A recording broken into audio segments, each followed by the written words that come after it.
Alright guys, a quick one. Here, I'll detail how to enable developer options on Samsung Galaxy phone. So if at the end of this you found this offer informative, please don't forget to like and then subscribe. Now, to enable developer options on your Samsung Galaxy device, all you need to do is go ahead and open the settings app. On the settings, scroll down and then click on about phone. Once you click on that, scroll down and locate software information. Click on it. Then here, under software information, locate and click on build number like 7 times. Now, if you see you're one tap away from being a developer, now go ahead, confirm your PIN, your password, or your fingerprint, and click on continue. Then a pop-up will appear that says allow development settings. Click on OK to allow development settings, and you see developer mode has been turned on.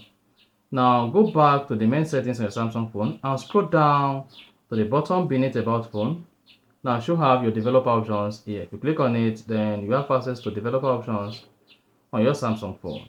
And that's it. So if you found this offer informative, please don't forget to like and then subscribe.